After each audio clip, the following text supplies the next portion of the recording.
¿Qué tal? Muy buenas tardes, o muy buenos días, o en el momento en que quieran visualizarnos, o puedan visualizarnos, o sea posible visualizarnos. Estoy acompañado por el maravilloso, el emblemático, el sutil, el siempre silencioso, pero el hermético, aunque profético y apologético, y por qué no decirlo diegético. Diegético Ortega. Don Diego Ortega Servián, Marqués de Peñas Caldas. Marqués, un gusto. Don Diegético Ortega. Qué juego de palabras, ¿no? Con el Diego y diegético, ¿no? ¿Cómo le va, maestro? ¿Cómo le va a ocurrir? Bueno, hoy hacemos el programa nuestro No es con un el hilo recreo, de... No es un recreo, no, va a ser es con el hilo de Ariadna, aunque usted no lo cree. Claro, es con el hilo de Ariadna en común. Ustedes saben que nos encontramos... Hace rato que no nos vemos. Es verdad. No es que no nos vemos, No, nos vemos los jueves. Pero los jueves nos hemos estado haciendo programas separados porque es un poco el planteo que hemos hecho, pero nos encontramos a hablar o del mito en general o de la mitología grecolatina, porque después con Diego nos repartimos un poco las actividades, como ustedes saben, en tanto mitologías nórdicas, orientales, africanas, americanas, para tratarlas, digamos, de manera un poquito más individual, por decirlo de una manera. Pero nos encontramos para hablar de los grandes temas de la mitología. Exactamente. También hay que confesar que, como habrán, lo hemos dicho más de una vez, hemos vuelto a un oficio presencial, más intenso, y la verdad es que nosotros nos conocemos hace ya más de, ¿cuánto? 13, 14 años. 13, 14 años, y la verdad, sinceramente, ya tenemos una dinámica de trabajo, y encontrarnos en soledad a grabar contenido es muy difícil. No sé si te pasa a mí me lo está mismo. costando enorme. Muy difícil. Estoy duro como una piedra. Más allá de la dureza o no dureza. Para mí está gorgona. Nos falta ese ida y vuelta, así que aquí estamos, nos hemos encontrado para... Bueno, Diego, hoy tengo un planteo. Hoy quiero que hablemos no de un mito específico o de una historia específica de la mitología grecolatina, que lo vamos a seguir haciendo, sino del mito como tal. Hoy vamos a trabajar con mitólogos, no con mitógrafos. Hagamos la diferencia, ¿no? Es decir, un mitógrafo, por ejemplo, es Hesíodo, ¿no es cierto? O lo es también en muchísimos casos Píndaro o hasta Homero, ¿no?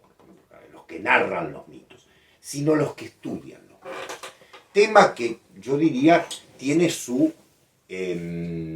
¿cómo decirlo? Su nacimiento serio realmente con Vico, con Gian Battista Vico, a quien ya le dedicamos un programa.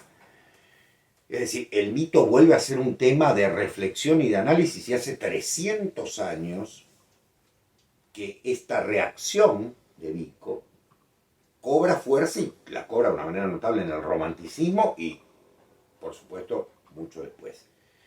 Por eso digo, si te parece, yo tengo 3 o 4 grandes mitólogos, de los cuales te voy a leer fragmentos, y a partir de allí quiero que partamos en el análisis. Sobre todo para fundamentar por qué con el hilo de Ariadna Adelante. nos brinda esas claves, como decimos siempre, para no perdernos en la mitología, ¿no? Ese laberinto que es la mitología. Bueno, hay un pensador que nos pidieron, vos lo tenés leído, y que yo también, sobre todo su mejor trabajo, que me parece que hoy es el momento de darle un espacio, que es Hans Blumenberg. Trabajo sobre el mito. Sí, señor, exactamente. Arbeit am Mythos, de 1979, traducido al castellano como Trabajo sobre el mito. Yo les diría que es un gran libro, está en Paidós, lo recomiendo sobremanera. ¿Sí? No es un libro inaccesible, o sea, en el costo, ¿no? Es bastante sencillo en ese sentido. Y voy a tirar una bomba, Diego, porque ya veo, no reacciones mal, pero vas a decir, estoy de acuerdo con Blumenberg, pero empieza así. La línea fronteriza entre el mito y el logos es imaginaria, lo cual hace que no podamos dar por zanjada la cuestión sobre la función del logos del mito, escuchen bien, en la elaboración del absolutismo de la realidad. El mito griego ha buscado traducir la extrañeza como cualidad del mundo en una configuración óptica. Los dioses fueron como no les está permitido ser a los hombres, como los hombres no pueden ser. Si una de las funciones del mito es conducir la indeterminación de lo ominoso a una concreción de nombres y hacer de lo inhóspito e inquietante algo que no sea familiar y accesible, este proceso es llevado ad absurdum si todo está lleno de dioses. Bueno, partamos de la idea de que, en principio, hay algo fundamental en Blumenberg, que es esta idea de que no hay tal paso del mito al logos. Claro. Algo con lo que concordamos totalmente. Claro. En segundo lugar, y fundamental, esto es original de Blumenberg, ¿no? Es original. Los dioses son lo que no somos. Lo que no pueden ser. Claro, exactamente, no podemos ser dioses. Yo creo que Blumenberg, de algún modo, va hacia la misma línea, o dentro de una misma línea, lo que vos muy bien definís en ese libro. El mito es una metáfora, o, en todo caso, una metonimia, de algo que es inextricable. Eso que es inextricable... No te puedo decir que no, porque bueno, no lo digo, lo dije yo. Eso que es inextricable se traduce con la idea de dioses. Totalmente. Divinidades. Algo que no sabemos es un dios.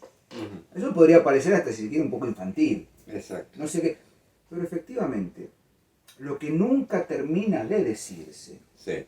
es esa manifestación primordial de algo que nos excede. Exactamente. Entonces, no podemos ponerlo en palabras, no podemos entender eso. Entonces, le vamos a otorgar la cualidad, no solo de poder ser eso que no podemos entender, sino de manifestarse a eso que llamamos los dioses. Porque en definitiva, acá me voy a poner un poco polémico, Adelante. yo no voy a decir los dioses existen o no existen. No es el problema si existen o no existen. Sí, señor. El problema es por qué in illo tempore, en el origen de los tiempos, la condición humana necesitó refugiarse en una imagen que lo excedía. Exacto. Por eso la indeterminación de lo ominoso. ¿Qué es lo ominoso? ¿No? Adelante. Volvemos a Calazo. Claro. El primo mito, el mundo este. ¿Y qué? El mundo mismo. ¿Y qué? Cuando nacemos al mundo, es el terror pánico. Sí, señor. Claro. Es la indeterminación del Totalmente. mundo. Es la imposibilidad de vivir en ese mundo. Después Sí. Heidegger dirá el ser ahí. Claro. Los arrojados a la existencia del mundo. Exacto. Sobre la base de un concepto, Diego, que es interesante ver, encausa algo que sí, que es imposible de ser encausado. Vamos a decir, ¿no? Encauza con Z, ¿no? Encauzar Claro, en el sentido de exactamente. volver al cauce. Claro. No de la Exacto. causa. No, claro. La causa es otra cosa. Es decir, el principio fundamental por el cual la mitología es, no es un capricho o una, digamos así, o un juego, sino más bien una necesidad. La necesidad del mito, otro gran trabajo del queridísimo Luis Alberto de Cuenca, a quien voy a citar también, tiene la particularidad de que no viene a, ¿cómo decirlo?, a decorar, sino viene a llenar un vacío mucho más profundamente. Por eso el hecho de lo indeterminado, de lo ominoso. Nunca jamás podremos cualificar la divinidad. Porque en última, es como decir Dios es bueno, lo dije 100 veces, Dios es bueno. Bueno, está bien, nos enseñan Dios es bueno y demás. Pero en realidad Dios está más allá. Altos joseos. Claro, exactamente. Los griegos fueron... Para los griegos, que veían dioses desde el punto de vista casi determinado, Sin embargo, había un logos primigenio y había una instancia mayor y un principio fundamental sobre el cual trabajaban los dioses. Cabe consignar que, en este caso, es alicorto el vuelo que podemos dar. O sea, siempre es alicorto. Siempre es lacunar la definición que podemos dar. Es una definición cortada, ¿sí? Porque en realidad es algo eminentemente... Es la frase de la Biblia, ¿no? Cuando Moisés cierra los ojos, no puede. No puede. Aunque abra los ojos, lo va a destruir, ¿sí? Es una divinidad absoluta. Y dice Blumenberg después, Diego, el mito no tiene imagen alguna para la felicidad de los hombres. Los mitos no tienen nada que ver con textos sagrados en los que no se puede tocar un ápice. El mito narra hasta el origen de los primeros nombres. Se agrupa siempre en torno a lo que podríamos llamar una integración. Tiene horror vacui, ¿cuántas veces lo dijimos acá? ¿No?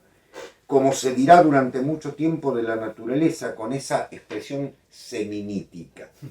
Hacer teorías sobre el origen de los mitos es inútil.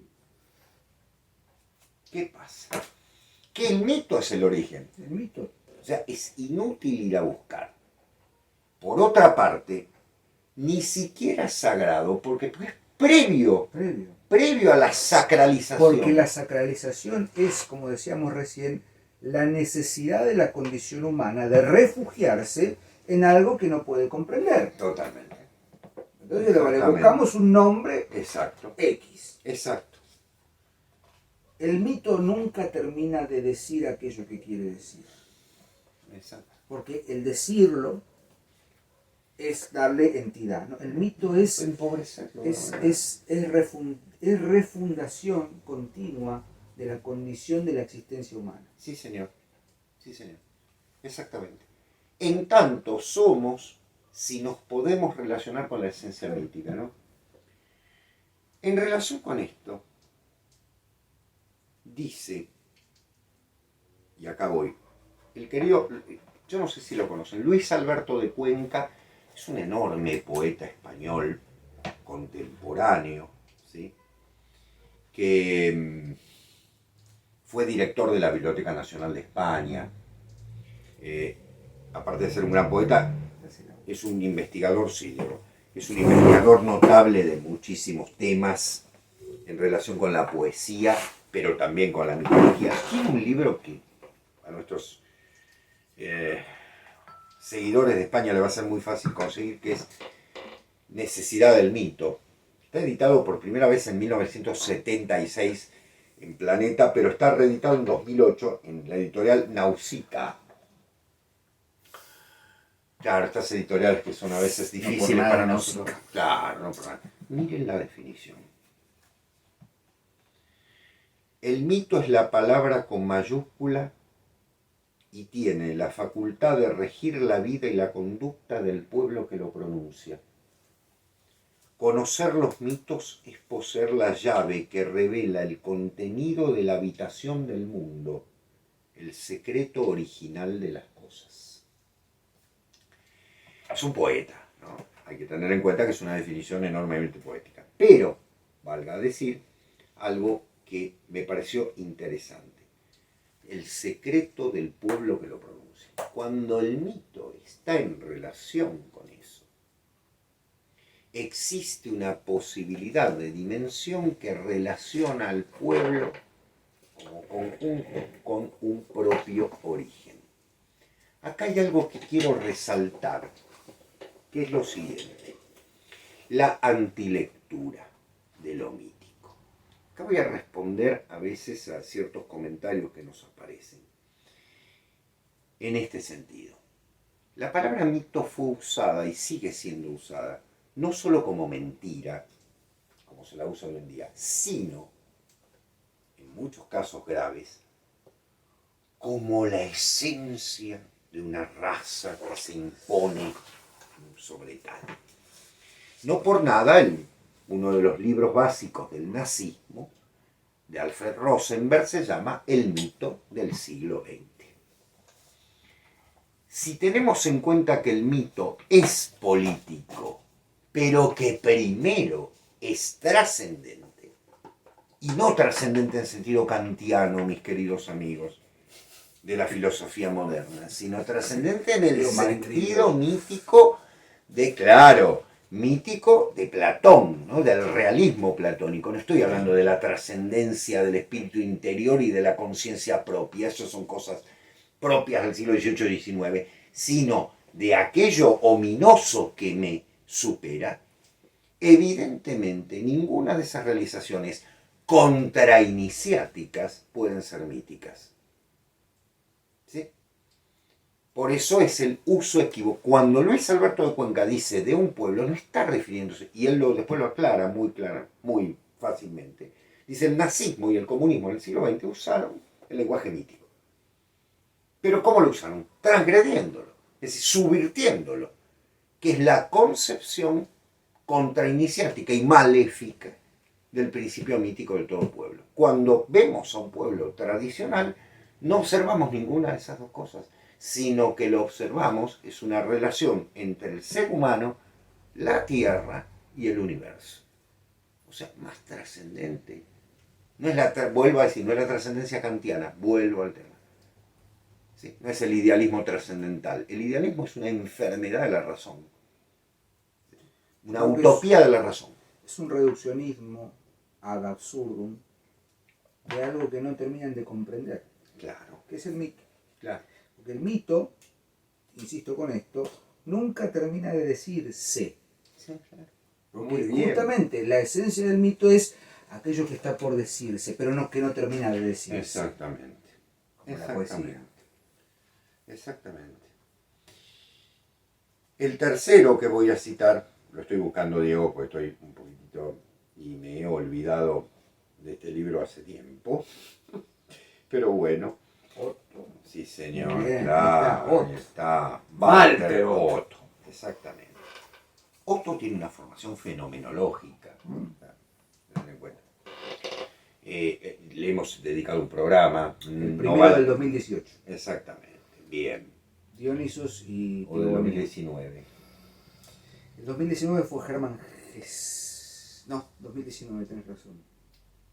Pará, déjame Pues 2018 empezamos con Calazo. 2010, tenés razón, 2019 fue. 2019, bien. Fue Walter Otto. El 2020 fue Germán Hesse y el 2021 fue Gillo Dorfles. Exactamente. Ah, mirá, ¿cómo te acordás? Bien. ¿Qué gente tomamos para los primeros programas? Hay una línea. Calazo, Otto, Hesse, Dorfles. Sí, Bartes. ¿Quién? Bien, dice Walter Otto. Dice, Bartes Soto. el mito, como mediación entre lo divino, la totalidad y el sentido del ser, y lo humano, la ilimitada experiencia de lo divino, dada en la forma de los dioses, es mito primordial como palabra. La voz divina, la musa, que resuena en un oyente privilegiado, el vate, el poeta inspirado, el cual lo transmite como palabra poética, a través del mito primordial, manifiesta lo supratemporal en forma de una narración cuya verdad compenetra y modela al ser humano como imagen de la divinidad. El mito se da primordialmente en palabra, se visualiza en imagen plástica y se opera en acción ritual. Miren qué bello eso. Primordialmente como palabra, la primera letra ha sido articulada, se visualiza en la imagen plástica y se opera en acción ritual. O sea, claro, lo que dijimos de la tragedia en ese momento, ¿no, Diego? Es decir, la idea de que el mito es operativo, no es un mero intercambio de figuritas. ¿Sí? El mito no solamente se manifiesta como palabra inextricable, como forma arquetípica, no. El mito trasciende esa primera manifestación y es como, voy a usar una analogía que usaba el profesor, es como un topo que por debajo de la tierra va marcando su madriguera y cada tanto sale a tomar aire. Exacto. Cada tanto sale a tomar aire. Se manifiesta. Claro, exacto. Cualquier forma artística que se precie de tal que busque efectivamente alguna forma de trascendencia o alguna forma de duración en el tiempo, en algún momento, sin darse cuenta, va a retomar un arquetipo mítico. Claro. Quizás sin darse cuenta. Exactamente. Quizás con mayor profundidad, autoconscientemente, diga, mira, sé que sé y sé qué es lo que sé. Bueno, y a veces sucede. Art happens, dice Whistler. Claro. El arte sucede. Bueno, yo agregaría, myth happens. El mito ocurre, sucede, se manifiesta. No nos podemos deshacer ni deshacer del mito. Sin duda. De forma tal que, lo hemos dicho en algún momento, Diego, en la última página, ¿no?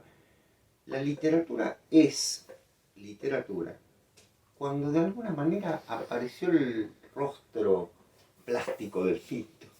¿No es cierto? Discútanos, tírenlo con lo que quieran. El mitologema, ¿no? Importa. Kerenyi diría, está el mitologema. Está Parece. ahí, pero es... Y entonces el lector es como que entra en una dimensión superior, ¿no? Si lo quieren ver, véanlo. Si no lo quieren ver, no hay problema. No hay problema. Sigan con el racionalismo. racionalismo. Sigan con la literatura como una forma de divertimento, como una forma de Claro, de racionalismo. racionalismo, sí, de hablar de los temas coyunturales. Bien. En 1962, Jakovich escribió Mito y Existencia. Jakovich era un etnólogo y filósofo rumano. Literalmente, voy a citarlo. Para el hombre moderno es el mundo mítico el universo de las ambigüedades. Quien se adentra en su estudio debe renunciar a la brújula de la ratio.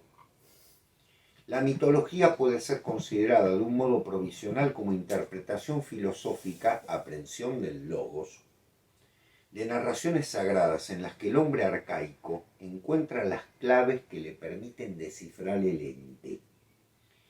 El mitos, lo pone en griego, mitos, es veritas veritatis, verdad de verdades. No solo para la mentalidad, comillas, primitiva, comillas, sino también para la conciencia del homo poeta, que siente en sí la vocación de buscar incesantemente la verdad originaria, arriesgándose a descender hasta las raíces de su ser espiritual. El pensamiento mítico confiere sentido cósmico a todas las cosas. En virtud del mitos se truecan los impulsos del hombre en iniciativas más allá de las necesidades animales. Lo cité a propósito, bueno, es muy conocido.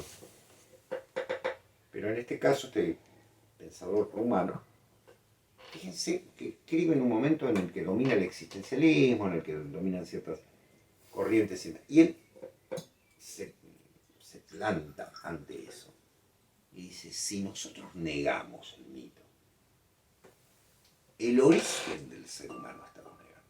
Porque, a ver, el origen del mito no importa, dijo Blumenberg, pero el origen del ser humano sí importa, y el origen del ser humano es mítico. Ese es el tema.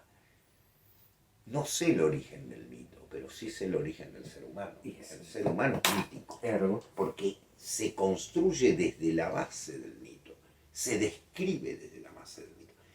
Siempre me he preguntado, Diego, cómo un pueblo, me lo pregunté yo y se lo preguntaron millones de pensadores, cómo un pueblo tan racional y demás como los griegos dieron una mitología que, ¿no es cierto? No hay rincón donde no haya mitología en Grecia. Bien, es muy simple. ¿Por qué una cosa no anula la otra? Y porque fundamentalmente una cosa abreva de la otra. La razón de la mitología. No la mitología de la razón. Ese es el problema que tienen los racionalistas. Que cuando quieren ver la literatura haciendo una crítica de la razón literaria para entender que la razón es simplemente el modelo de análisis de la literatura, se están equivocando. La literatura es un concepto de la mitología. Miren lo que acabo de decir. La literatura es un concepto de la mitología y me atrevo a decir que el ser humano es parte de la mitología. del mundo. Por eso, bien citaba Diego, la hermosa frase de Roberto Calazo. El primo mito. El primer mito es el mundo, es el mito mismo. El primer mito es el mundo mismo. El mito de la prima forma de la conoscenza. Claro. Primera forma del conocimiento. ¿Cómo? Conocimiento, permíteme, digamos, sacado de las garras del racionalismo. Totalmente. Porque el racionalismo impone unas anteojeras. Es una mirada absolutamente, ¿cómo decirlo?, cenagosa. Porque en realidad nos nubla sobre la base de un encandilamiento que es equivocado. Un encandilamiento de una lámpara, no de la difusión de la luz solar. ¿No? El mito es solar, entonces nos ciega realmente porque nos tiene que, cuando Moisés vuelvo, ¿no? Es una fuerza, en cambio no es una lámpara, una linterna que me ponen delante, que eso es la razón del racionalismo, no la razón platónica. Porque no somos irracionales. No. Somos racionales, pero sabemos que hay un límite en eso y que la razón abreva en el mito. Ese es el concepto que queremos recuperar. Por eso con el hilo de Ariadna decimos, es un hilo que nos conduce a ¿qué? A diferenciar algo más. Cierro con otro italiano, a quien le vamos a dedicar un programa en su momento. Guido Ceronetti, fallecido hace unos pocos años, a los 90 y pico de años, gran poeta italiano, tiene una serie de libros de reflexiones y demás, muy al estilo de como un filósofo que decide hacer fragmentario pero profundo. Lo explica en una entrevista claramente. Esta idea, y sí, le pregunta en un momento, Ceronetti, ¿por qué usted traduce de 3 lenguas? Y él le dice, ¿y por qué voy a buscar a las fuentes? Y las 3 lenguas que traducía eran sí, y el hebreo. Traduzco el Cantar de los Cantares. Es decir, ¿a dónde fue? Al mito hebreo, al mito griego y al mito latino. Lo que conformó Occidente. Las 3 lenguas que hay que saber. Ya, listo. Creo que hoy, perdón, no hemos tratado un tema, pero sí el tema de 4 más Ceronetti, yo voy a agregar un quinto. Bien. Un pensador argentino, cincuentón, dijo alguna vez, la búsqueda del ser deviene mito. La impaciencia que la existencia cataloga como estructura racional solo encuentra respuestas suprarracionales en la mitología. Ese estadio que explicita la existencia como un hecho trágico. La naturaleza trágica está expuesta en el ámbito humano, en tanto el equilibrio pasión-razón se ha roto. La desventura que esa ruptura crea en el ser humano es el hecho trágico que solo puede ser abarcado por el mito, porque el miedo humano ante lo innominado requiere del mito. Esto lo dijo Sebastián Porrini en El sacrificio de Dios. Bueno, después de semejante monstruo. Uno dice, otro monstruo. Bueno. ¿Ah?